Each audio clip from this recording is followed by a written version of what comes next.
The federal ఆంధ్రప్రదేశ్కి స్వాగతం. ఆంధ్రప్రదేశ్లో నెయ్యి కల్తీపై జరుగుతున్నటువంటి రాజకీయాలు, వాటి పరిణామాలు, పార్టీలు ఏ విధంగా స్పందిస్తున్నాయి, సీఎం నారా చంద్రబాబు నాయుడు ఏ విధంగా స్పందించారు, పవన్ కళ్యాణ్ ఏ విధంగా స్పందించారు, నారా లోకేష్ ఏ విధంగా స్పందించారు, ఈ అంశం మీద బీజేపీ, ఆ పార్టీ నాయకులు, ఆ పార్టీ రాష్ట్ర అధ్యక్షుడు ఏ విధంగా మాట్లాడారు, ఏ విధంగా స్పందిస్తున్నారు అన్న అంశాలు ఒకసారి పరిశీలిద్దాం. కూటమి అధికారంలోకి వచ్చిన తర్వాత లడ్డూ తయారీకి ఉపయోగించే నెయ్యిలో కల్తీ జరిగింది అన్న అంశం తెరపైకి తీసుకొచ్చారు. దీనిని అప్పటి వరకు నిర్ధారణ కాలేదు. వాళ్ళు సీఎం చంద్రబాబు కానీ, పవన్ కళ్యాణ్ కానీ, నారా లోకేష్ కానీ వీళ్ళు మాట్లాడే సమయానికి ఎలాంటి నిర్ధారణ జరగలేదు.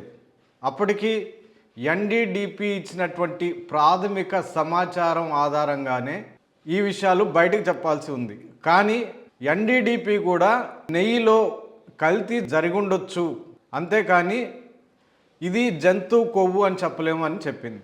కానీ ముఖ్యమంత్రి కానీ, ఉప ముఖ్యమంత్రి పవన్ కళ్యాణ్ కానీ, నారా లోకేష్ కానీ ఏం చెప్పారు? దీనిలో జంతువుల కొవ్వు కలిసింది, ఇది మహాపాపం. గత వైసీపీ ప్రభుత్వం హిందువుల మనోభావాలు దెబ్బతీయడానికి తిరుమల తిరుపతి మహాప్రసాదమైనటువంటి లడ్డులో నెయ్యి కల్తీ, జంతువుల కొవ్వుతోటి, దాంట్లో కూడా ప్రత్యేకంగా ఆవు కొవ్వు, పంది కొవ్వు, ఈ రెండింటినీ ప్రత్యేకించి పేర్కొంటూ వీటికి సంబంధించినటువంటి కొవ్వు పదార్థాలతో తయారు చేసినటువంటి పదార్థాలని నెయ్యిలో ఉపయోగించారు. అంటే తిరుమల తిరుపతి లడ్డు తయారీకి ఉపయోగించే నెయ్యిలో జంతువుల కొవ్వు కలిసింది, దానితోనే లడ్డూని తయారు చేశారు అని వాళ్ళు స్పష్టంగా చెప్పారు. ఆ వీడియో క్లిప్పింగ్స్ ఇప్పటికీ వైరల్ అవుతూనే ఉన్నాయి. ఫస్ట్ సీఎం చంద్రబాబు ఈ అంశాన్ని ఎన్డీఏ జరిగినటువంటి సమావేశంలో ఈ అంశాన్ని ప్రస్తావిస్తే 2 రోజుల తర్వాత డిప్యూటీ సీఎం పవన్ కళ్యాణ్ ఇదే అంశాన్ని నొక్కి వక్కానించారు. వైసీపీ వాళ్ళకి దేవుడి మీద ఎందుకు అంత పగ? కావాలనే వాళ్ళు కుట్రలు చేశారు. హిందువుల మనోభావాలను దెబ్బతీయడానికి ఈ జంతువుల కొవ్వు కలిపిన నెయ్యితో లడ్డూలు తయారు చేయించి దేశవ్యాప్తంగా ఈ లడ్డూల్ని సరఫరా చేశారు. ప్రత్యేకించి ఆవు కొవ్వు, పంది కొవ్వు అని ఆయన కూడా స్పష్టం చేశారు. ఇదే అంశాన్ని నారా లోకేష్ కూడా స్పష్టంగానే చెప్పారు. దీనికి సంబంధించినటువంటి వీడియోలు ఇప్పుడు వైరల్ అవుతున్నాయి. ఇక్కడ గమనించాల్సిన విషయం ఏంటంటే, అప్పటికి ఎన్డీడీపీ ఇచ్చినటువంటి ప్రాథమిక రిపోర్ట్లో కూడా దీనిని నిర్ధారించలేదు. ఇలాంటి పదార్థాలు కలిసి ఉండవచ్చు, నెయ్యి కల్తీ అయితే జరిగింది అని అది రిపోర్ట్ ఇచ్చింది. ఆ తర్వాత జరిగిన పరిణామాల్లో సుప్రీంకోర్టు ఇన్వాల్వ్ కావడము, దాని తర్వాత కేంద్ర ప్రభుత్వ పరిధిలో ఉన్నటువంటి సిబిఐ నేతృత్వంలో ఒక ప్రత్యేక విచారణ బృందాన్ని, సిట్ని ఏర్పాటు చేయడము, ఆ సిట్ ఇటీవల నివేదిక ఇవ్వడము, ఆ నివేదికలో జంతువులకు సంబంధించినటువంటి కొవ్వు పదార్థాలు కల్తీ జరగలేదు అని నిర్ధారించి చెప్పడము, నెయ్యి కల్తీ అయితే జరిగింది, దీనిలో పామోలివ్ ఆయిల్ అంటే రసాయనాలతో కూడినటువంటి పదార్థాలు నెయ్యిలో కలిసినాయి అని నిర్ధారించి సిట్ రిపోర్ట్లో పేర్కొంది. ఇది దాదాపు నెలల తరబడి, చాలా రోజుల తరబడి విచారణ చేసి చాలా కూలంకుషంగా నిపుణులతో దీనిని పరిశోధనలు చేయించిన తర్వాతనే సిట్ ఆ విధమైనటువంటి రిపోర్ట్ని ప్రభుత్వానికి, కోర్టుకి సబ్మిట్ చేసింది. అయితే దీనిని రాష్ట్ర ప్రభుత్వం అధినేతగా ఉన్నటువంటి సీఎం చంద్రబాబు ఎట్టి పరిస్థితుల్లో ఒప్పుకునే పరిస్థితి కనిపించట్లేదు. మళ్ళీ ఇటీవల శుక్రవారం కర్నూలు జిల్లాలో జరిగినటువంటి మీ భూమి మీ హక్కు అన్న కార్యక్రమంలో ఆయన మాట్లాడుతూ జంతువులు కొవ్వు కలిసింది, దీంతోపాటు బాత్రూమ్ క్లీనింగ్ ఉపయోగించే రసాయనాలు కూడా నెయ్యిలో కలిపారు, అలాంటి కల్తీ నెయ్యితోటి పవిత్రమైన లడ్డుని తయారు చేశారని మళ్ళా సిట్టు నివేదిక ఇచ్చిన తర్వాత కూడా సీఎం చంద్రబాబు ఈ అంశాన్ని ప్రస్తావించారు.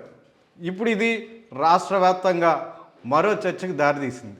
మరోవైపు కూటమి భాగస్వామిగా ఉన్నటువంటి బీజేపీ నాయకులు మాత్రం ఫ్రమ్ ద బిగినింగ్ ఈ అంశం తెరపైకి వచ్చిన నాటి నుంచి నెయ్యి కల్తీ జరిగింది అని చెప్తూ వస్తున్నారే కానీ ఎట్టి పరిస్థితుల్లో ఈ పంది కొవ్వు కానీ ఆవు కొవ్వు కానీ నెయ్యిలో కలిసినట్టు వాళ్ళు ఆరోపణలు చేసినట్టు కానీ ఎక్కడా లేదు. ఇదే అంశం మీద ప్రముఖ విశ్లేషకులు ప్రొఫెసర్ నాగేశ్వరరావు గారు ఒక టీవీ డిబేట్లో మాట్లాడుతూ ప్రముఖ బీజేపీ నాయకుడు తిరుమల తిరుపతి దేవస్థానం బోర్డు సభ్యులైనటువంటి భానుప్రకాష్ రెడ్డిని లైన్లోకి తీసుకొచ్చి ఆయన ఈ విషయం మీద ఒక క్లారిటీ ఇప్పించే ప్రయత్నం చేశారు. భానుప్రకాష్ రెడ్డి ఏం చెప్పారు అంటే, తిరుమల తిరుపతి దేవస్థానం లడ్డుకు సంబంధించి నెయ్యిలో కల్తీ అయితే జరిగింది. దీనిలో జంతువు కొవ్వు అంటే ఆవు కొవ్వు కానీ పంది కొవ్వు కానీ జరగలేదు.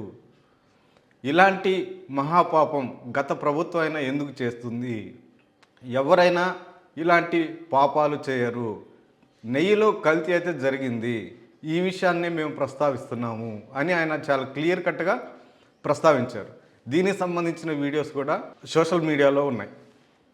అంటే ఇక్కడ బీజేపీ స్టాండ్ కల్తీ నెయ్యి మీద, మతపరమైనటువంటి అంశాల మీద, తిరుమల తిరుపతి దేవస్థానం లడ్డు ప్రసాదం అంశం మీద బీజేపీ తన స్టాండ్ చాలా క్లియర్ కట్గానే ఉంది. టీడీపీ, సీఎం చంద్రబాబు, జనసేన, ఉప ముఖ్యమంత్రి పవన్ కళ్యాణ్, నారా లోకేష్లు చేసినటువంటి ఆరోపణలు వాళ్ళు చేయడం లేదు. వాళ్ళు కల్తీ జరిగింది అన్న అంశాన్ని తెరపైకి తీసుకొస్తున్నారు కానీ ఆవు కొవ్వు పంది కొవ్వు అంశాలని తెరపైకి తీసుకురావడం లేదు.